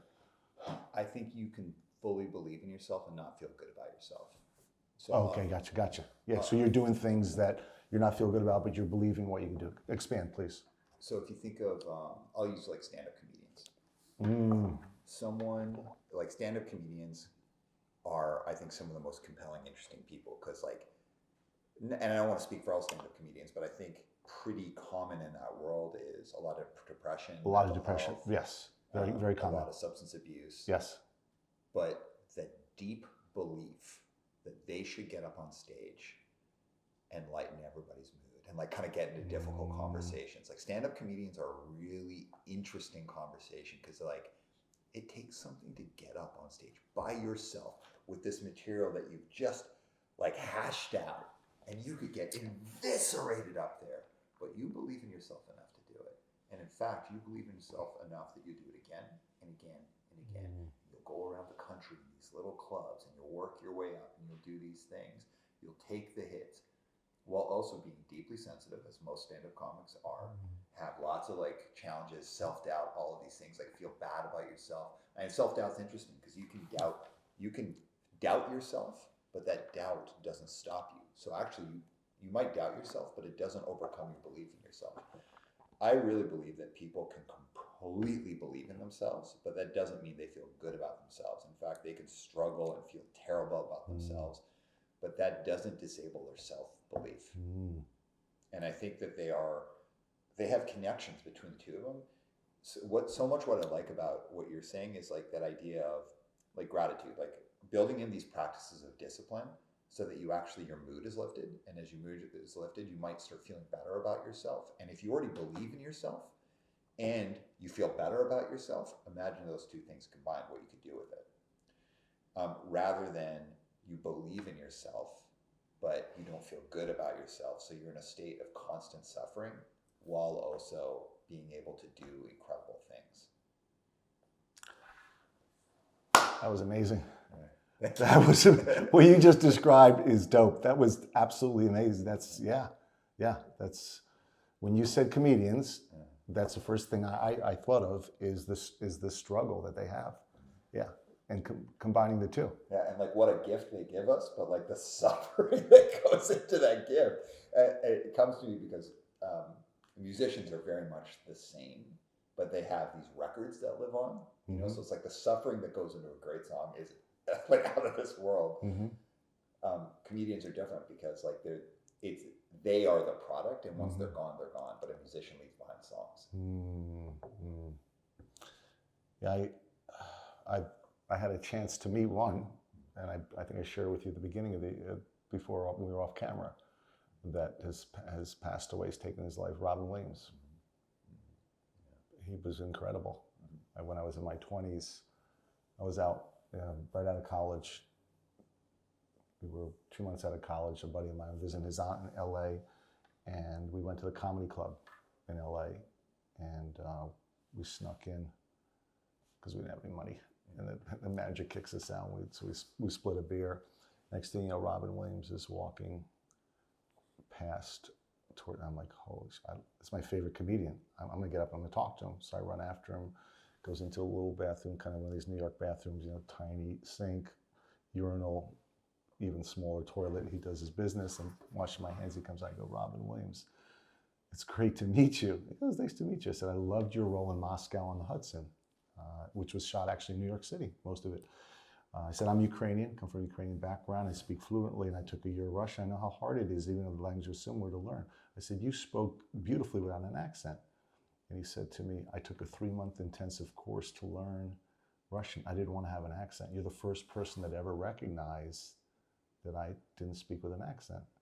And as we're walking out, he says, are you going to come see my show? And he opens the door, and there's a manager who kicked us out standing in the doorway. And he goes, Jim, do me a favor. I brought a good friend of mine to come watch my show.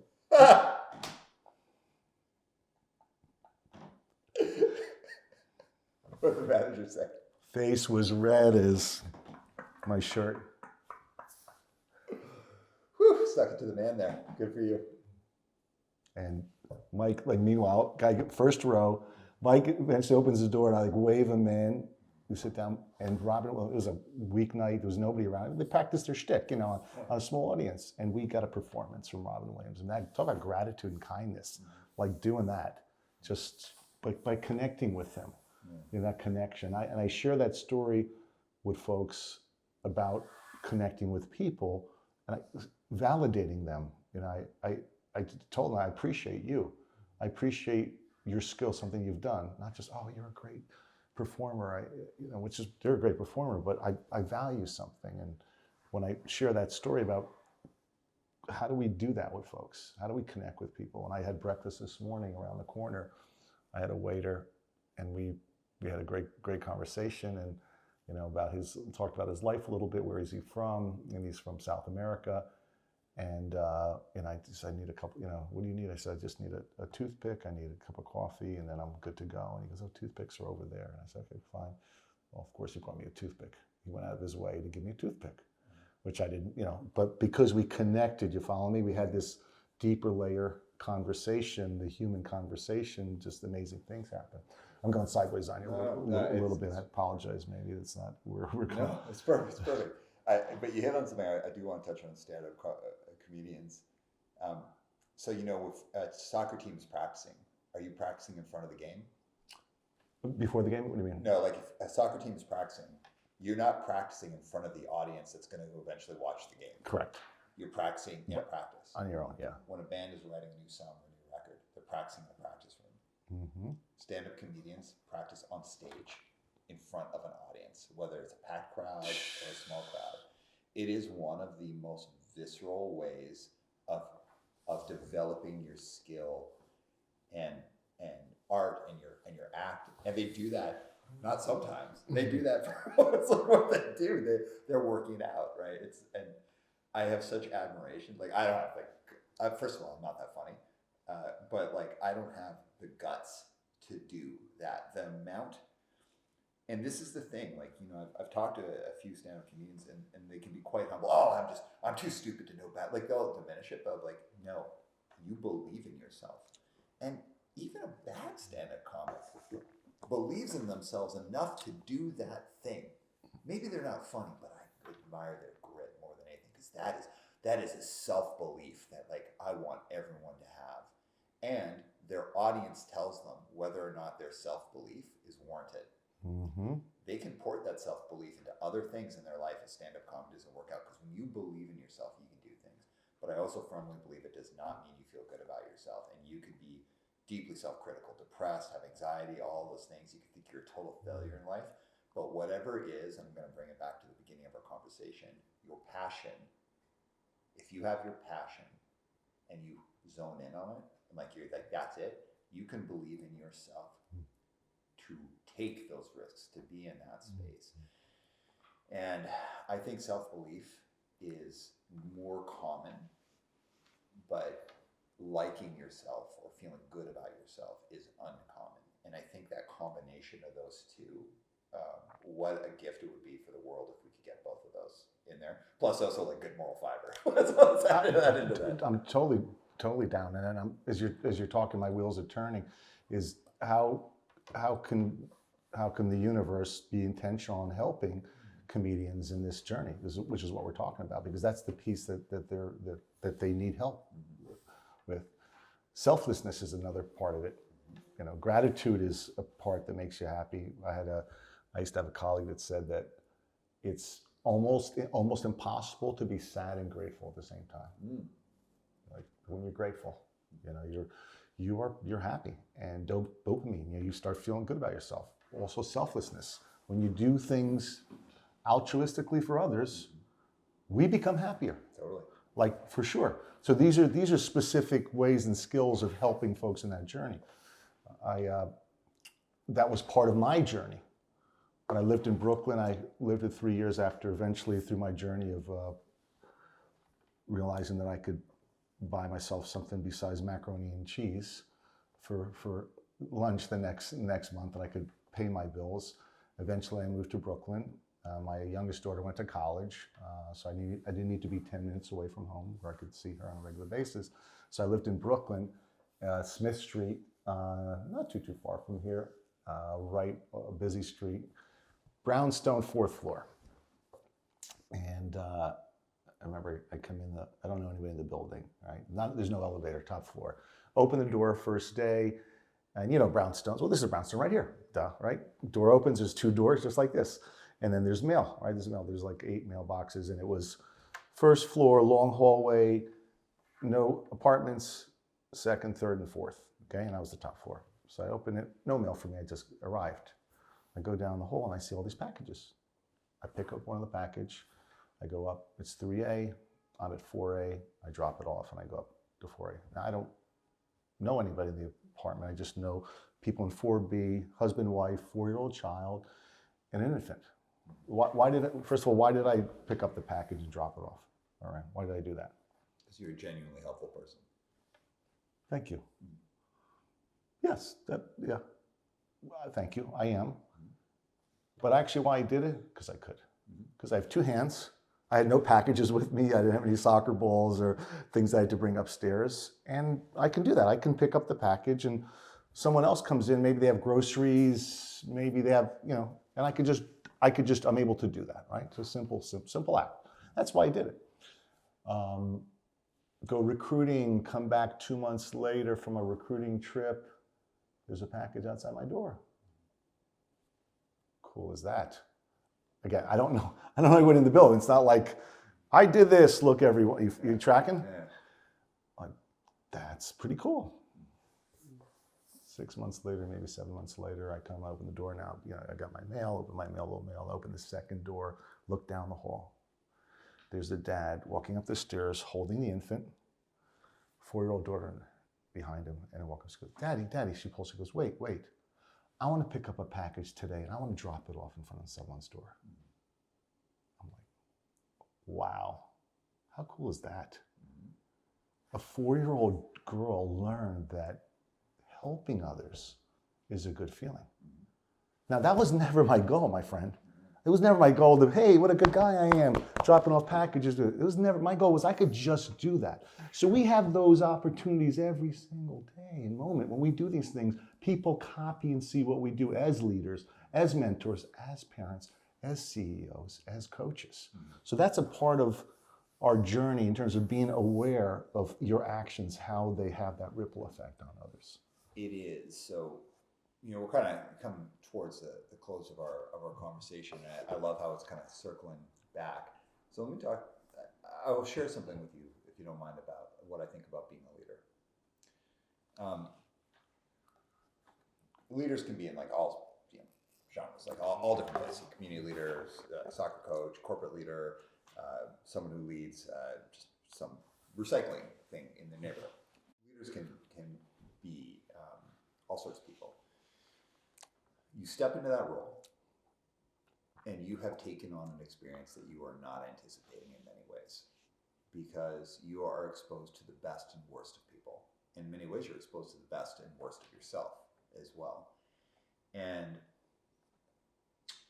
when I was young, I've always kind of naturally fallen into leadership roles. But I grew up in the 80s, and so I really came up with the hero archetype. You know, it's like who's the hero of the show, doing the good things, being the good person. And somewhere along the line, I realized it's like, I think I'm spending a lot of time wanting to be a hero. Like I'm trying to be like the white knight, the good person, but I'm not doing it. I wasn't not doing it because I wanted to do good things or whatever. Like part of it was I'm just kind of a natural leader. I'd fall into those roles. I'm very capable at getting things done. So it's just like a natural thing for me to do. But part of it was a little bit of that, like, oh, I'm fulfilling the hero archetype. And when I realized that, I really was like, homie, nobody asked you to be the hero. You know, nobody asked you to do this. Nobody asked you that. I mean, some people don't want that from you. Some people are like, who's this arrogant prick who's like stepping in and doing this thing? And I really had to take a step back and be like, as soon as you step into a leadership role, holding up a mirror of like, why am I doing this? And am I ready for all the consequences that come along with it? Is I think one of the most important things for people to do. It's really easy to get caught in that track race of career where you're like, okay, now I'm this, and next I want like a management role, and next I want this role, and next I want that role. And I totally understand why people do it. It's like you're setting horizons to cross. Totally get it. It's like life in many ways can be like that. Goal setting. Yeah, totally. Crossing into that leadership space means you have to understand the best and the worst in yourself and why you do things. And you have to also be willing to deal with the best and the worst of people, including criticism. Including people being that one person in the building who doesn't pick up the packages. They're like, everyone bring me my packages, but I'm not gonna do Right. that. There's all sorts of ways that people are gonna interact. So from your kind of the way that you look at leadership and the way that you look at like coaching, mentorship, and developing people, how do you prepare, either it could be young minds or anyone you meet in any of your work, about that diligent work of really looking at yourself like, why do you want to be a leader? And are you willing to deal with your own best and worst self and also the best and worst selves of others? Like, how do you help people with that concept in whatever way that you'd frame that up? You know, with that question, that's a long question, man. It's a big one. That's a big question. The question I would have for them is, do you want to grow? Are you comfortable where you are? Are you satisfied, or are you willing to grow? And the response generally is, yeah, I want to grow. So to grow, you have to be uncomfortable, right? And it's an old saying. Once you're uncomfortable, you become comfortable, right? In conversations that we're having, experiences that we're having. So, are you willing to do that? First of all, and if you are, there's going to be backlash. There's going to be people that are going to go, "What are you stupid? You're not whatever." Are you comfortable to do that? And sometimes they'll be right when they say, "What are you stupid?" You're like, you got to be able to hold up the mirror and be like, "Oh, actually, I'm acting like an idiot." Right? I am acting like an idiot. Yeah. And I am okay. And I appreciate what you're saying. I value what you're saying. I need to go a different route. Yeah. I need to go a different route. But on the other hand, if you believe in something like your journey, a little bit of your journey that I know about, that you work for a group, and you're like, it didn't feel right? Your prior group that you work with, that you were doing leadership space, learned a lot, as we talked off mic, and I've had a little bit of some of the interviews, and it was really good, but you learned not the way to do things, not the way to lead, not the formula. You're like, damn it, I can do a better job, right? I can do a better job, and I want to do a better job. And if you've gotten that experience that's not a good one, then go and do it. Go and do it, because you now have that skill set that you know the wrong way. I had some really pretty bad coaches too. My first college coach was a bad coach. When I didn't do well with my grades, I struggled. He didn't care about me. He didn't care about me. He was like, we had 11 guys that transferred out the first year I went to college, and I was one of them after the first year. He didn't give a shit about me. And I said, if I ever get into the space of coaching, I'm going to care about people. I might not have all the answers or be the best coach, but I'm going to care about you and help you in your journey. Because I had this toxic, horrible experience of a guy that mentored me. You follow me? That's how I kind of took that experience of, I could do better. You know, I could do better, and I want to do better, and I want to help people. So that negative, crappy experience I had helped frame my journey. You follow me? So as you're moving on and you're believing in yourself, that's an important part, is take all those data points, the 5 Ps I talk about, the processing, and use that information, abstract that information, and use it to yourself and validate who you are and what you're doing. And does that...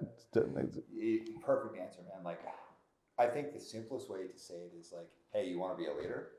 Are you ready to grow? And most people would be like, I'm ready to grow. I'd be like, no, are you really ready to grow? Like, here's what that means. Like, your story, and you know, we've had such a like cool conversation here that like we didn't get into your whole backstory, which I think is fascinating, and you know, it makes me feel like after the book comes out, let's like do a part 2 so we can get into that, because I'm really interested in the turnarounds, how you've helped so many teams turn around, and the philosophy. I really want to unpack that. Like, if a team is struggling, how do you get them out of that mindset? I think it's compelling. I just don't want us to do a 3-hour interview. No. I would love to do that. Yeah, but are you ready to grow? I don't know any great leader. I don't know any great leader who hasn't suffered and struggled. And whether it's a community leader, a political leader, you know, someone from like a great songwriter, whatever it is, I don't know anyone who hasn't suffered. And I don't just mean suffering like life suffering, but I mean someone who hasn't had the midnight of the soul repeatedly, who's like been like, oh my God, like I failed, I flopped, but in a bad way. I had all these things happen, but they persevered because they believed in themselves. And I think that belief, and what I would say is like purpose, is going back to how we started the conversation. That's the thing that I think helps define people of whether or not they're willing to grow. Is this part of your purpose? Is this your purpose? If so, you're going to grow. You're totally willing to do it, even though it's going to be horrible. You give me chills again. You're giving me chills. Yeah. Can I share with you how I end my workshops? Yeah. One of the questions I ask early on is, what do you want to achieve in life? What is your goal? What do you want to achieve? It's wide open. It's for innovation. It's for growth. What is it that you want to achieve? And it could go anywhere. That's an early thing that I ask. And I use the example of Dick Fosbury. Dick Fosbury wanted to jump higher. You know what I mean? That's what he wanted to do. Yeah. And he kept on working at it. And he said, I'm going to do it a different way, man. I don't give a damn if people are going to laugh at me, because everybody laughed at him, by the way, when he did it backwards. I didn't say that part. They weren't like, oh, you're doing it backwards. You're pretty cool doing it that way. Everybody was like, you're an idiot. You're weird. Yeah. And his coach was like, go back the normal way. Right? So I asked that question, what do you want to achieve in your life? I really want to achieve. So I end the workshops like this, my version of the starfish story. Are you familiar with the starfish story? This is my version. A young boy was walking along the beach in the South Pacific, and it was scorching hot. It was so hot, the bottom of his feet were burning, and he had to walk into the water to cool his feet off. And as he's walking, he sees all these starfish that have washed ashore, feeling the sand. They're drying, they're dying. So he goes and takes one starfish at a time, and he wades in the water, and he throws him into the water, back into the water, and he walks a few more yards and picks up the starfish and throws another one. He comes across, there's a man standing there. Look at him. Older man. He says, what are you doing? The boy says, I'm saving the starfish. He goes, what's the matter with you? You're not going to make a difference. There's thousands of starfish as far as the eye could see.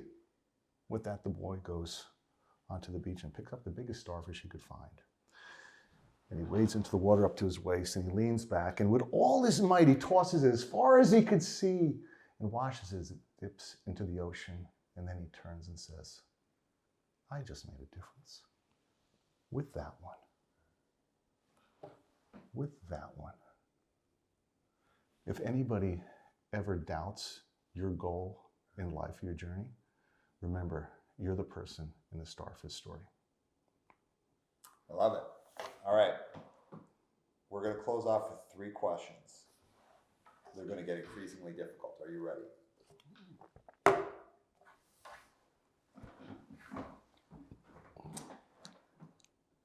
A lot of people, I laugh at this a lot, is that, and it sounds like I'm laughing in a mean way. A lot of people in the past 7-ish years have put on the coach hat and said, I'm going to be a coach, or I consider myself a coach in all sorts of different ways of coaching. And I always come back to what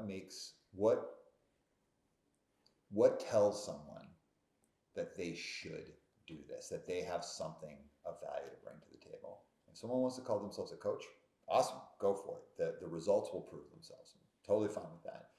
But as you and I know, a bad coach can really, really impact someone in a negative way. So here's question one. If someone's is about to put on that hat, I have something to give, what's one piece of advice that you'd give someone before they actually partake in the act of actually coaching someone? I'm not saying mentoring, coaching. Number one, you have to care. You have to deeply care about that person. Whoever you're coaching, people or that person, you have to deeply care and be invested. When you care about someone and they know that you are deeply invested and you care and you're leading from the heart, incredible things will happen. People will jump with you, they'll carry things with you, and they'll believe in you if you lead from the heart and you show and you lead with love. Great. Second question, and it's a two-part question. Through your journey, professional and personal, what's one thing that you've learned about yourself that you didn't like and that you've been successful in changing? Even if in changing, it's like I'm still working on it. But what's one thing you can say I've been successful in changing that thing? Knowing that I need to surround myself with people that can offer me more knowledge and information. Good. What's one thing that you've learned about yourself that you don't feel good about, that you haven't been able to fully change or shift yet? What I just shared with you and everyone else. Yeah. That was probably more for me, Yeah. about believing in myself. Yeah. Is that where I was 9 years ago, and if you told me 9 years later that I'm going to have this conversation with you in Lower Manhattan, have this unbelievable experience, I would have never ever believed it. I would have doubted it, that I'm ready to drop a book this afternoon that's going to be in Barnes and Nobles and Amazon that may go global, that's going to help improve people's lives. I would not believe it. So to remind myself that I am worthy and I'm actually good enough to do what I do to help improve people's lives. All right, I love that, man. Finally, as we are closing off, if there's one thing that you could share with the listeners that you would say, hey, if you never think of me again, if you never read my book again, if there's one thing that I want you to remember, what's that one thing you want someone to remember? That you have the power to decide, as Viktor Frankl said, that above everything else, no matter what happens to you and what situations you are in and how toxic they are, is you have the ability and the power to decide for yourself how you're going to respond. And you are a worthy individual, and to care about yourself and love yourself first and foremost. Oh yeah. All right, my man, as we're wrapping up, where can people find you? Where can they find your book? Where can they look you up? Where can they connect with you? So in Instagram, just follow me on Instagram. You can do that. What's your handle? At TJ Kostecky. LinkedIn, which folks know all about LinkedIn.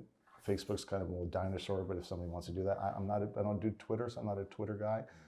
And then my website, visiontrainingforlife.com, visiontrainingforlife.com. It talks about some of the workshops I do and things that your outcomes out of workshops. All right, so and then the book, Eyes Up. Tell us again just about the book and when's it coming out? Title of the book is Eyes Up. It'll be in a few months in Amazon, and you'll be able to purchase it anywhere. All right, so let's help this book go global. I'm a big believer. TJ, this has been awesome, man. Thank you so much. Thank you for having me. It was a gift. Absolutely, man, for sure. All right, everyone, I'll see you in the outro. And Mike, drop the beat. That was an awesome conversation. Thank you so much, TJ. You know, everyone, when you're thinking about whatever is the thing that you're doing now, professionally or creatively, I encourage you to think, what can it do to help fuel what you're going to do in the future? So, for example, you know, I grew up basically playing in punk bands. That was my main focus. And then I was also a therapist. Those two things combined is what set me up for what I'm doing now. And if I'm going to be honest, probably more of my coaching style comes from playing in a punk band and touring the country than anything else. When you think of TJ's story, it's like he's a soccer coach and he's taken that root of it and been able to do so many things with other people. Like taking the idea of coaching and helping people apply it to their work or their life. Such an incredible idea. And it all starts from just taking your practical experience in something and seeing how you can use it later. So it doesn't have to be coaching, but what you're doing now can definitely be a part of it, the chapter of what you do next, and it might even be the thing that sends you into that space. So with that, I'm going to close off. My name is Aram and this is One Step Beyond. One step. One